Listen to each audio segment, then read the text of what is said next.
Bonjour et bienvenue sur Stator. Aujourd'hui, petit essai un petit peu historique, puisque c'est la première voiture que nous avons essayée qui nous accompagnera pour notre retour de l'île. Et on essaye sa petite sœur. On passe sur le nouveau modèle du MG ZS, le ZS fait avec sa batterie de 70 kWh. A tout de suite au col de Bellevue.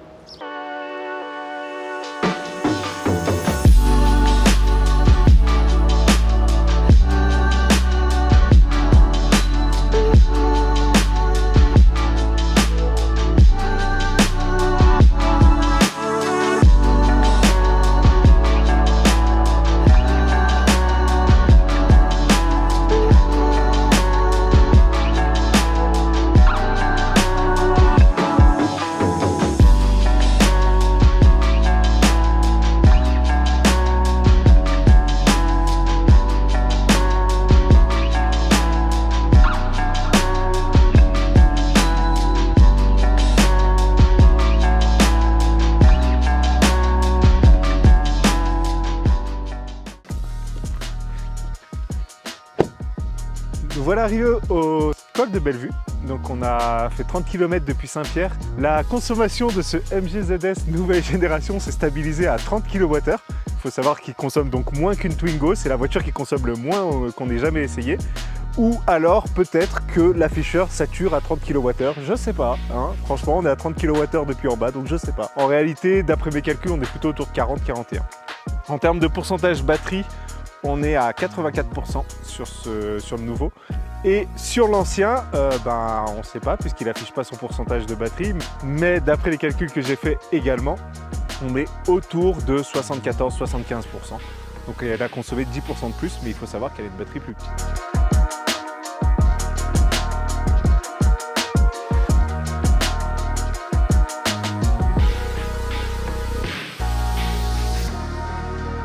Donc on se retrouve à bord de la MG ZS, on vient de partir du col de Bellevue, on est en pleine descente et on va faire le point sur la régénération de ce nouveau ZS. Donc ça tombe bien, j'ai conduit l'ancien pas plus tard que ce matin puisque je l'ai ramené à la concession. C'est mon parrain qui me l'a prêté, alors merci parrain. Celui-ci régénère peut-être un petit peu plus fort, il freine un petit peu plus fort en levée de pied, mais ça reste trop léger pour moi. On dispose toujours de 3 modes de régénération qui s'affiche sur mon tableau de bord, donc niveau 1, niveau 2 et niveau 3, qui se règle via le bouton KERS au niveau de la console centrale. Au niveau 1, on n'a pas beaucoup de régénération, c'est quasiment de la roue libre, il en reste un petit peu, mais voilà. Au niveau 2, on n'a pas beaucoup de régénération, on n'est plus en roue libre, mais il n'y en a vraiment pas beaucoup. Et au niveau 3, il n'y en a encore pas assez. Donc ça, encore une fois, c'est ma façon de conduire. J'aime beaucoup quand les voitures régénèrent très fort. Ce n'est pas le cas de ce MG ZS EV. On va aussi oublier la conduite à une pédale, puisque en levée de pied complet, là je ne vais pas pouvoir le faire puisqu'il y a un camion qui nous suit de très près. Mais en levée de pied, en fait, elle va ralentir. Et de toute façon pas assez, puisque là je suis en levée de pied complet et on maintient à peu près 30 km/h dans la descente des plaines. Et une fois qu'elle sera ralentie autour de 7-8 km/h, elle va en fait tout simplement continuer de ramper.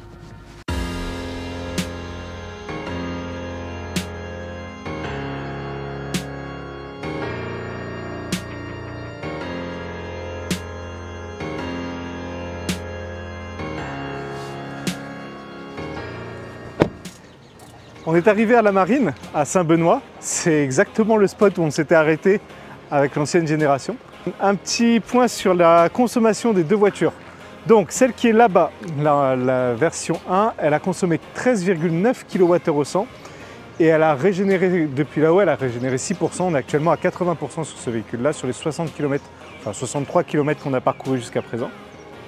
La nouvelle génération, elle est à 89%, donc on a régénéré 5%. Et elle a consommé 17,8 kWh au 100. Donc c'est absolument faux. J'ai fait des calculs et ça ne marche pas du tout. En fait, elle a consommé moins que ça. On est plutôt autour de 12-13. Je pense que c'est tout bêtement une erreur d'affichage.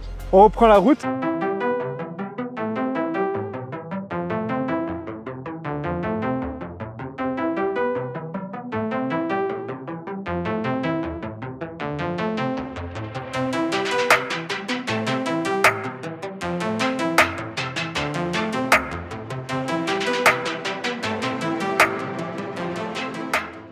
On se retrouve à bord de ce MG ZS et là je profite un petit peu de la 4 voies pour vous parler des aides à la conduite.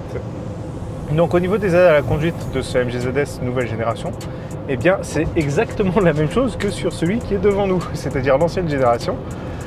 Nous disposons du régulateur adaptatif avec le maintien en voie automatique, donc on a bien le volant qui se tourne tout seul si je le lâche, s'il prend le virage tranquillement.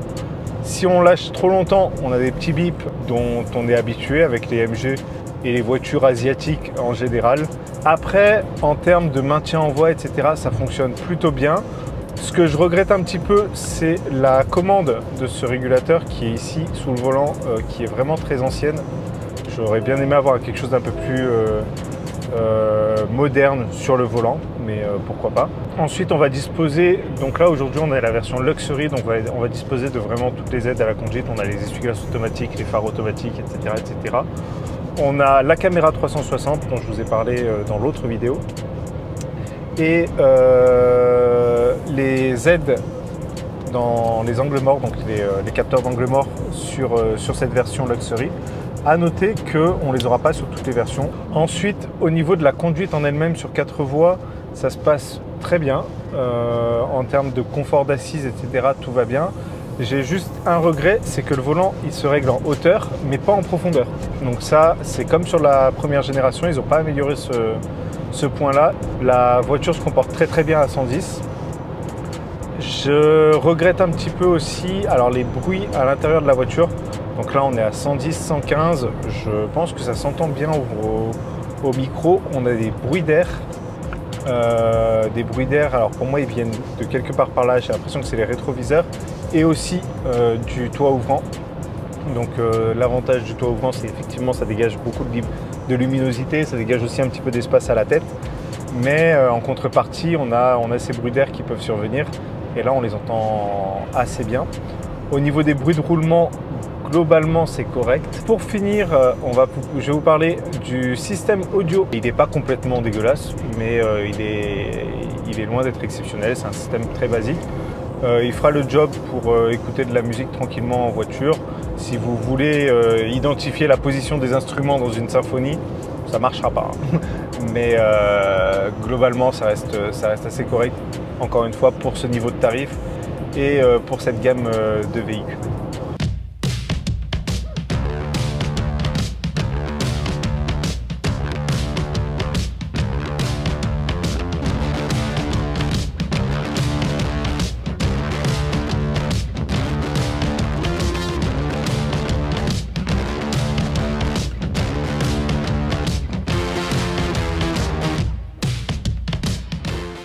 On est arrivé, on est à Saint-Pierre après notre tour de l'île qui a fait 182,7 km précisément.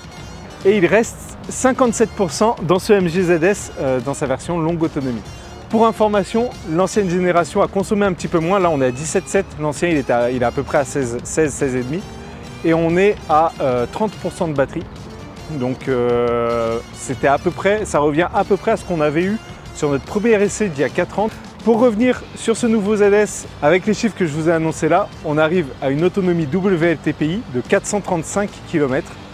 Donc on est à 5 km du WLTP. On reste vraiment proche. Pourtant, on a roulé dans les conditions habituelles. On ne s'est pas économisé. On a eu quand même pas mal de bouchons, donc on était plus lent que d'habitude. C'est quand même un fait à noter. Mais malgré tout, la voiture s'en est très bien sortie sur ce tour de l'île. Maintenant, l'heure de parler de la gamme au niveau de ces MG ZS. La gamme va s'étaler en 2 finitions et sur 2 batteries. Aujourd'hui, nous avions la version Luxury en autonomie étendue, donc la plus grande batterie qui fait 71 kWh et ses 155 chevaux.